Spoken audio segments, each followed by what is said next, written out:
ಶ್ರೀ ಯತಿಗಳ ದಿವ್ಯ ಪಾದಕ್ಕೆ, ದಿವ್ಯ ಚರಣಕ್ಕೆ ಶ್ರೀಯುತ ವಿಜೇಂದ್ರ ಅವರು ಭಕ್ತಿಯ ಫಲ ಸಮರ್ಪಣೆಯನ್ನು ಇದೀಗ ಮಾಡಿದ್ದಾರೆ. ಶ್ರೀ ಮಂತಾರಯ ಯತಿಗಳ ವಚನಕ್ಕಾಗಿ. ಶ್ರೀ ಗುರುಭ್ಯೋ ನಮಃ. ಹರಿ ಓಂ.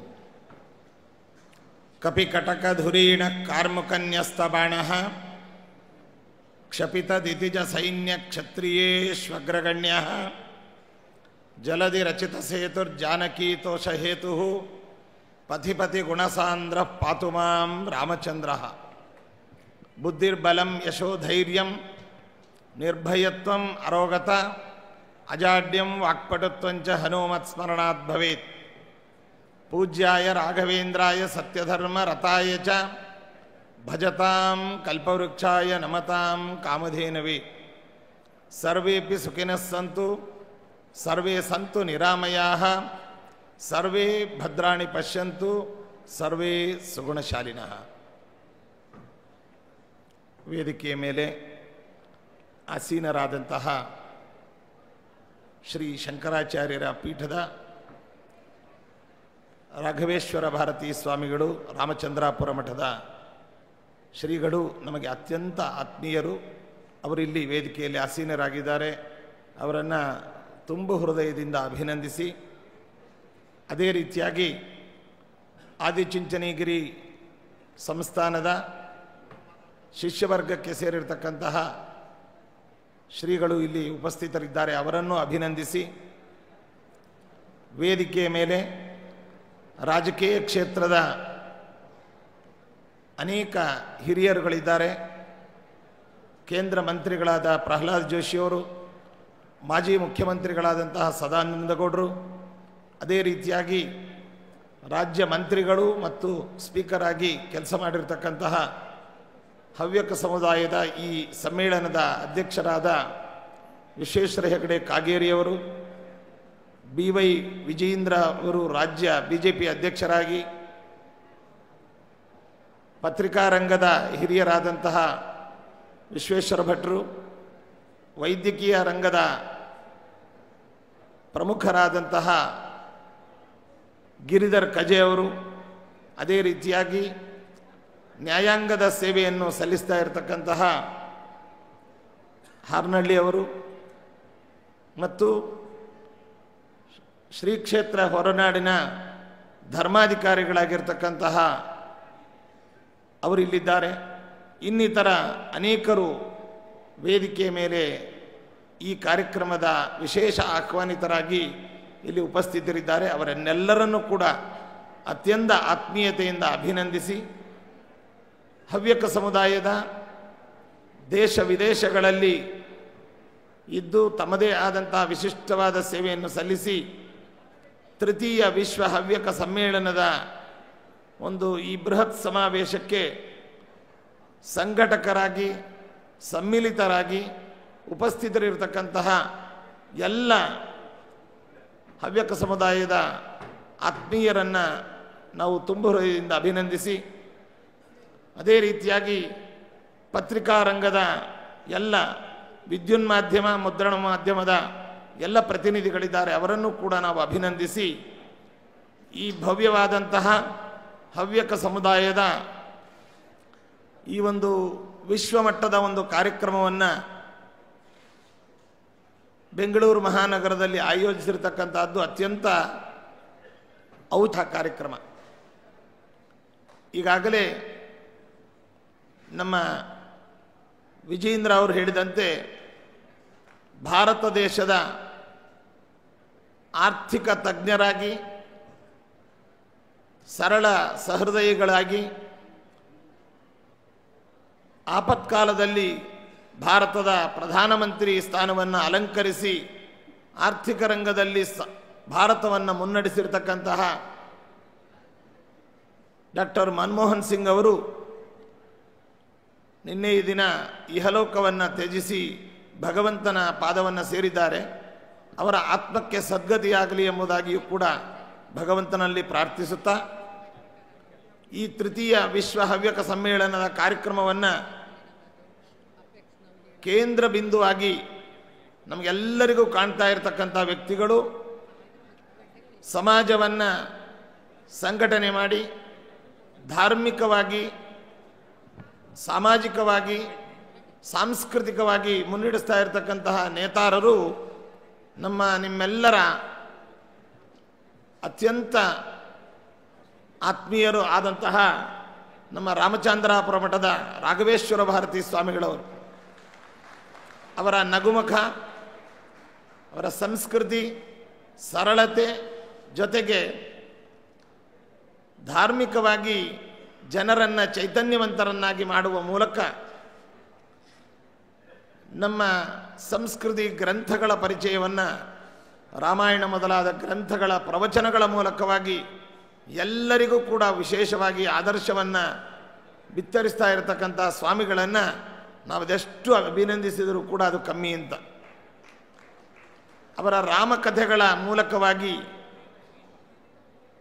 ರಾಮನ ಆದರ್ಶಗಳನ್ನು, ಲೇಖನಗಳ ಮೂಲಕವಾಗಿ ರಾಮಾಯಣದ ಮಹತ್ವವನ್ನು, ಅದೇ ರೀತಿಯಾಗಿ ನಮ್ಮ ಭಾರತದ, ವಿಶ್ವದ ಮಾತೃಸ್ಥಾನದಲ್ಲಿರ್ತಕ್ಕಂತಹ ಗೋವಿನ ಮಹತ್ವವನ್ನು, ಗೋ ಸಂರಕ್ಷಣೆಯನ್ನು ಜಗತ್ತಿಗೆ ತಿಳಿಸುವ ಮೂಲಕವಾಗಿ ವಿಶಿಷ್ಟವಾದಂತಹ ಸಾಧನೆಯನ್ನು ಗೈತಾ ಇದ್ದಾರೆ ಸ್ವಾಮಿಗಳು.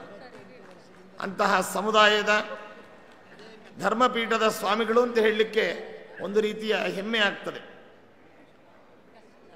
ಇನ್ನು ಈ ಹವ್ಯಕ ಸಮಾಜದ ಬಗ್ಗೆ ಹೇಳುವಾಗ, ಈ ಸಮಾಜ ಈಗಾಗಲೇ ಪೂರ್ವೋಪನ್ಯಾಸಕರು ತಿಳಿಸಿದಂತೆ ನಮ್ಮ ಕನ್ನಡದಲ್ಲಿ ಒಂದು ಮಾತಿದೆ, ಆಡು ಮುಟ್ಟದ ಸೊಪ್ಪಿಲ್ಲ ಅಂತ. ಆಡು ಪ್ರಾಣಿ ಎಲ್ಲ ಸೊಪ್ಪುಗಳನ್ನು ತನ್ನ ಆಹಾರವನ್ನಾಗಿ ಸ್ವೀಕರಿಸ್ತದಂತೆ.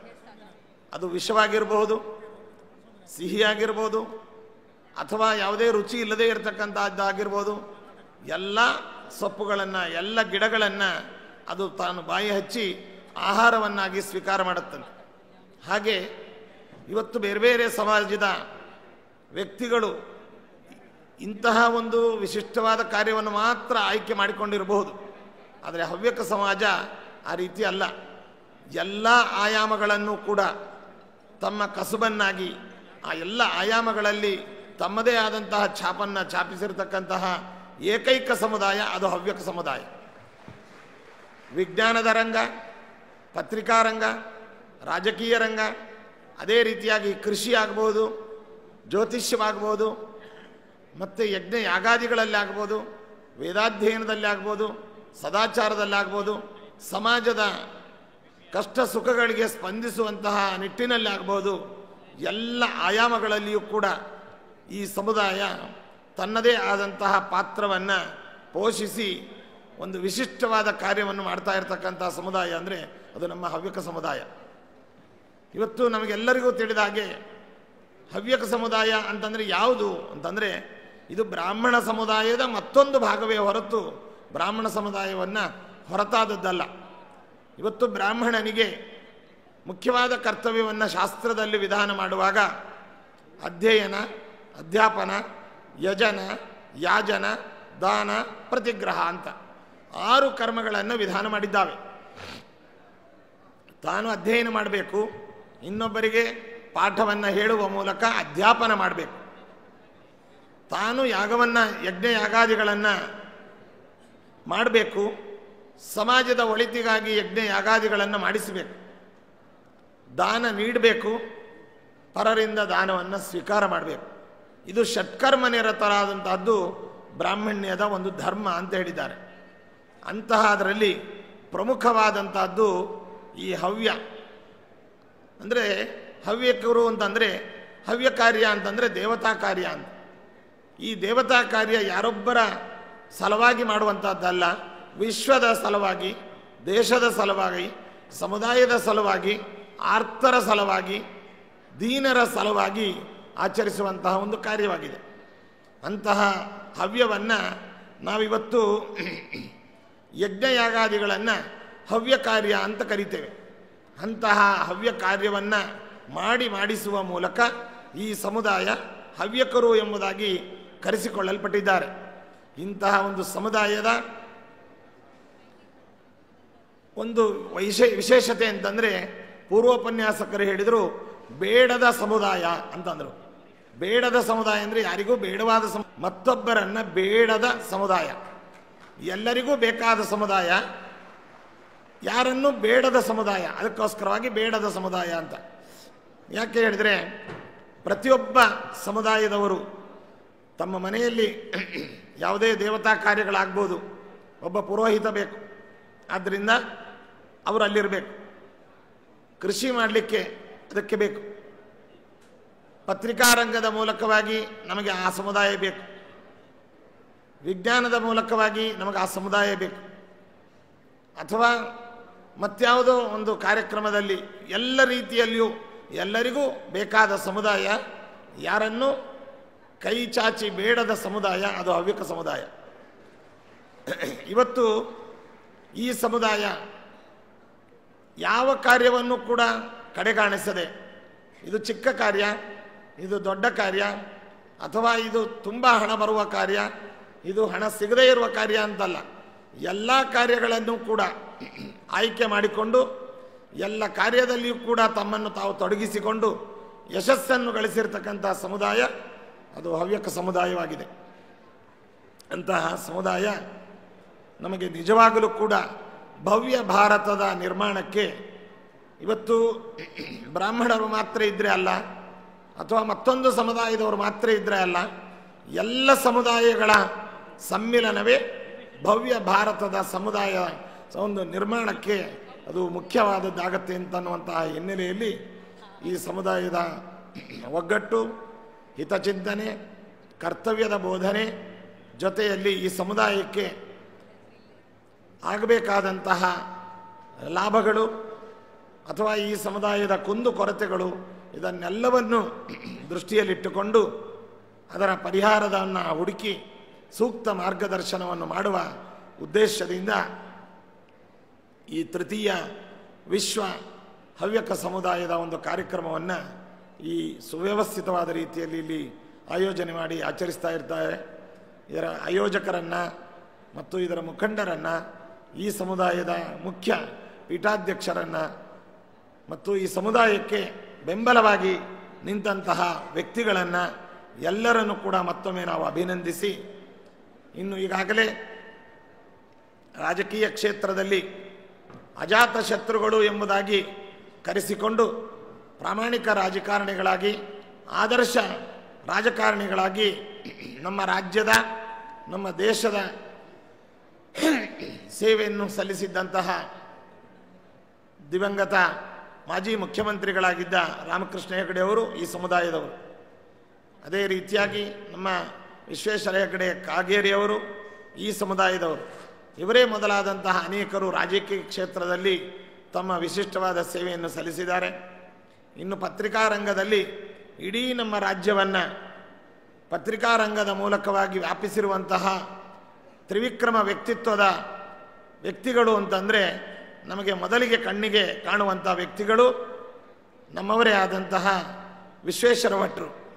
ಅವರು ಎಲ್ಲಿ ಕಾಲಿಟ್ಟರೂ ಕೂಡ ತಮ್ಮ ಪ್ರಾಮಾಣಿಕ ಬರವಣಿಗೆಯ ಮೂಲಕವಾಗಿ ಮತ್ತು ಅವರ ವಿಶೇಷವಾದ ಕಾರ್ಯವೈಖರಿಯ ಮೂಲಕವಾಗಿ ತಮ್ಮದೇ ಆದಂತಹ ವಿಶಿಷ್ಟ ಒಂದು ಮುದ್ರೆಯನ್ನು ಒತ್ತುವ ವ್ಯಕ್ತಿತ್ವ ವಿಶ್ವೇಶ್ವರ ಭಟ್ರು.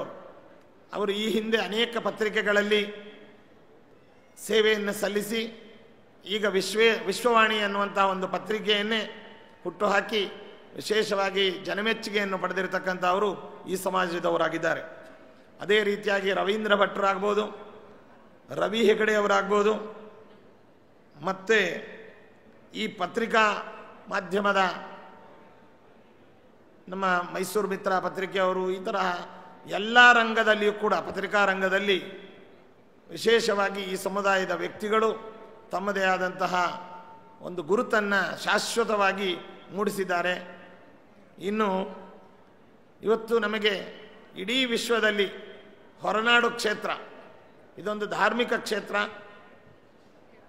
ಮತ್ತು ಎಲ್ಲರಿಗೂ ಮಹಿಳೆಯರಿಗಾಗ್ಬೋದು ತವರು ಮನೆ ಅಂತನ್ನುವಂಥದ್ದು ಒಂದಿದ್ದರೆ ಎಲ್ಲ ಅತಿಥಿಗಳನ್ನು ಅತ್ಯಂತ ಆತ್ಮೀಯತೆಯಿಂದ ಬರಮಾಡಿಕೊಂಡು ಆ ತಾಯಿ ಅನ್ನಪೂರ್ಣೇಶ್ವರಿಯ ದರ್ಶನ, ಪ್ರಸಾದ, ಉಪಚಾರಗಳಿಂದ ಎಲ್ಲರನ್ನೂ ಕೂಡ ಸಂತೃಪ್ತರನ್ನಾಗಿ ಮಾಡಿಸಿ ವಿಶ್ವದ ಇತರ ಕ್ಷೇತ್ರಗಳ ಒಂದು ಕಿಂತಲೂ ಹೆಚ್ಚಾದಂತಹ ಒಂದು ಆತಿಥ್ಯವನ್ನು, ಧಾರ್ಮಿಕ ಕೇಂದ್ರವನ್ನು ಪರಿಣಮಿಸಿರ್ತಕ್ಕಂಥದ್ದು ನಮ್ಮ ಹೊರನಾಡು ಕ್ಷೇತ್ರ.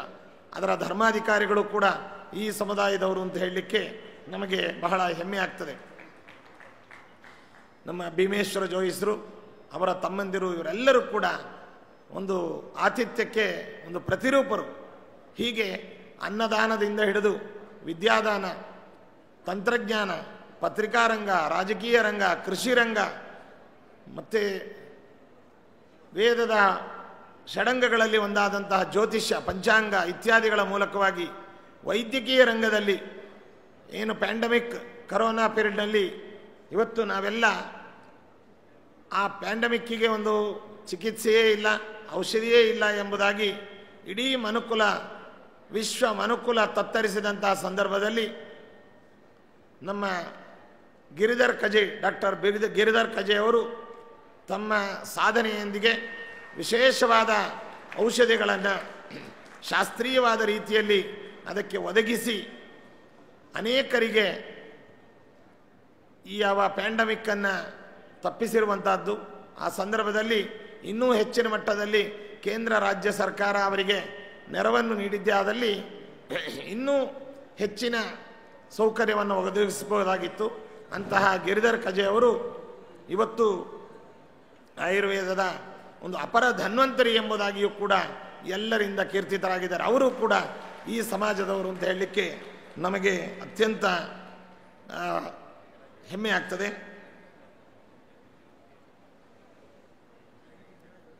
ಈ ಪತ್ರಿಕಾ ರಂಗದಲ್ಲಿ ಒಬ್ಬರಿಬ್ಬರು ಅಂತಲ್ಲ, ಅನೇಕ ವ್ಯಕ್ತಿಗಳು ತಮ್ಮ ಸಾಧನೆಯನ್ನು ಮಾಡಿದ್ದಾರೆ. ಇವತ್ತು ಜಾನಪದ ರಂಗದಲ್ಲಿ, ಯಕ್ಷಗಾನದ ರಂಗದಲ್ಲಿ ಈ ಸಮುದಾಯದವರು ಬಹುಸಂಖ್ಯರು ಆ ಕಲೆಯನ್ನು ಇವತ್ತಿಗೂ ಕೂಡ ಜೀವಂತವಾಗಿ ಉಳಿಸಿಕೊಂಡು ವಿಶ್ವದಲ್ಲಿ ಆ ಕಲೆಯನ್ನು ಪ್ರದರ್ಶಿಸುವ ಮೂಲಕ ಸಮುದಾಯದ ಮತ್ತು ಕಲೆಯ ಹೆಚ್ಚುಗಾರಿಕೆಯನ್ನು ಕಾಪಾಡಿಕೊಂಡು ಬಂದಿದ್ದಾರೆ. ಇನ್ನು ಸಂಸ್ಕೃತ ಶಾಸ್ತ್ರದ ರಂಗದಲ್ಲಿ ಆಗ್ಬೋದು, ಮತ್ತು ಶಿಕ್ಷಣದ, ಲೌಕಿಕ ಶಿಕ್ಷಣದ ರಂಗದಲ್ಲಿ ಆಗ್ಬೋದು, ಈ ಸಮುದಾಯದ ವ್ಯಕ್ತಿಗಳು ಅನೇಕರು ಸಾವಿರಾರು ಸಂಖ್ಯೆಯಲ್ಲಿದ್ದಾರೆ. ಇಂತಹ ಒಂದು ಭವ್ಯ, ಸುಸಂಸ್ಕೃತ, ಸರಳ, ಸಜ್ಜನಿಕೆಯ ಸಮುದಾಯ ಹವ್ಯಕ ಸಮುದಾಯವಾಗಿದೆ. ಅಂತಹ ಸಮುದಾಯದ ಒಂದು ಸಂಘಟನಾ ಕಾರ್ಯಕ್ರಮ ಇವತ್ತೇನು ಬೆಂಗಳೂರು ಮಹಾನಗರದಲ್ಲಿ ಆಯೋಜಿಸಿದೆ, ಇದಕ್ಕೆ ನಮ್ಮನ್ನು ಅತ್ಯಂತ ಆತ್ಮೀಯ ಅಭಿಮಾನದಿಂದ ಆಯೋಜಕರು, ಮುಖ್ಯವಾಗಿ ನಮ್ಮ ರಾಘವೇಶ್ವರ ಭಾರತಿ ಸ್ವಾಮಿಗಳವರು ಬರಮಾಡಿಕೊಂಡದ್ದು ನಮಗೂ ಕೂಡ ಸಂತಸವನ್ನು ತಂದಿದೆ ಅಂತ ಹೇಳ್ತಾ, ಈ ಸಮುದಾಯದ ಒಳಿತಿಗಾಗಿ, ಏಳಿಗೆಗಾಗಿ, ಸಂಘಟನೆಗಾಗಿ ರಾಘವೇಂದ್ರ ಸ್ವಾಮಿಗಳವರ ಮಠ ಯಾವತ್ತೂ ಕೂಡ ನಿಮ್ಮ ಜೊತೆಯಲ್ಲಿ ಇರುತ್ತೆ ಅಂತ ಈ ಸಂದರ್ಭದಲ್ಲಿ ಹೇಳ್ತಾ, ಈ ಸಂದರ್ಭದಲ್ಲಿ ಒಂದು ಮಾತನ್ನು ನಾವು ಹೇಳಲಿಕ್ಕೆ ತುಂಬ ಹೆಮ್ಮೆಯನ್ನು ಪಡ್ತೇವೆ. ನಮ್ಮ ಬಾಲ್ಯದ ವಿದ್ಯಾಭ್ಯಾಸ ಈ ಸಮುದಾಯದ ವಿದ್ವಾಂಸರಾದಂತಹ ನಮ್ಮ ಕವಲಕ್ಕಿ ಗಣಪತಿ ಭಟ್ರು ಅಂತನ್ನೋರು, ಅವರಲ್ಲಿ ಕಾವ್ಯ ಮತ್ತು ಕೋಶ ಇತ್ಯಾದಿಗಳ ಪಾಠ ನಮಗಾಗಿದೆ. ಅಂದರೆ ಈ ಸಮುದಾಯದ ಒಡನಾಟ ಅನ್ನುವಂಥದ್ದು ಚಿಕ್ಕ ವಯಸ್ಸಿನಿಂದಲೂ ಕೂಡ ನಮಗೆ ಇದ್ದದ್ದನ್ನು ಈ ಸಂದರ್ಭದಲ್ಲಿ ನಾವು ನೆನೆಸಿಕೊಳ್ತೇವೆ. ವಿದ್ವಾನ್ ಗಣಪತಿ ಭಟ್ರವರು ಕೂಡ ಇಲ್ಲೇ ಇದ್ದಾರೆ, ಅವರನ್ನು ಕೂಡ ನಾವು ಈ ಸಂದರ್ಭದಲ್ಲಿ ಅಭಿನಂದಿಸಿ, ಇಂತಹ ಅನೇಕ ರತ್ನಗಳು ಈ ಸಮುದಾಯದಿಂದ ಸಮಾಜಕ್ಕೆ, ವಿಶ್ವಕ್ಕೆ, ನಮ್ಮ ದೇಶಕ್ಕೆ ದೊರೆತಿದೆ ಎಂಬುದು ನಮಗೆ ತುಂಬ ಹೆಮ್ಮೆಯ ಮಾತಾಗಿದೆ. ಇಂತಹ ಕಾರ್ಯಕ್ರಮ ನಿರ್ವಿಘ್ನವಾಗಿ ಯಶಸ್ವಿಯಾಗಿ ನಡೆಯಲಿ. ಈ ಸಮುದಾಯದ ಸಂಘಟನೆ ಅನ್ನುವಂಥದ್ದು ಇನ್ನೂ ಹೆಚ್ಚಿನ ಮಟ್ಟದಲ್ಲಿ ನಡೆಯಲಿ. ಈ ಸಮುದಾಯದ ಎಲ್ಲ ವ್ಯಕ್ತಿಗಳಿಗೂ ಕೂಡ ಭಗವಂತ ವಿಶೇಷವಾಗಿ ಎಲ್ಲ ರಂಗದಲ್ಲಿಯೂ ಯಶಸ್ಸನ್ನು ನೀಡಲಿ ಅಂತ ಭಗವಂತನಲ್ಲಿ ಪ್ರಾರ್ಥಿಸ್ತಾ, ರಾಘವೇಂದ್ರ ಸ್ವಾಮಿಗಳವರ ಅನುಗ್ರಹ, ಆಶೀರ್ವಾದ ಈ ಸಮುದಾಯದ ಮೇಲೆ ಸದಾ ಇರಲಿ ಅಂತ ನಾವು ಪ್ರಾರ್ಥಿಸ್ತಾ ನಮ್ಮೆರಡು ಮಾತುಗಳನ್ನು ಮುಗಿಸ್ತಾ ಇದ್ದೇವೆ. ಸರ್ವೇ ಜನಾಃ ಸುಖಿನೋ ಭವಂತು, ಸಮಸ್ತ ಸನ್ಮಂಗಳಾನಿ ಭವಂತು. ಮಂತ್ರಾಲಯದ ಶ್ರೀ ಶ್ರೀ ಸುಬುಧೇಂದ್ರ ತೀರ್ಥ ಸ್ವಾಮೀಜಿಯವರ ನುಡಿಮಾಲೆಯ ಹಾರೈಕೆಗಾಗಿ ಶರಣು ಶರಣು. ಈಗ ರಾಜಕಾರಣಕ್ಕೆ ಹೊಸ ಭಾಷ್ಯ ಬರೆದಂತಹ, ನಗುಮೊಗದ ನಗವನ್ನು ಹೊಂದಿರುವಂತಹ ಶ್ರೀಯುತ ಸದಾನಂದ ಗೌಡರು, ಮಾಜಿ ಮುಖ್ಯಮಂತ್ರಿಗಳು, ಇವರಿಂದ ಗಣ್ಯ ಸಂದೇಶ.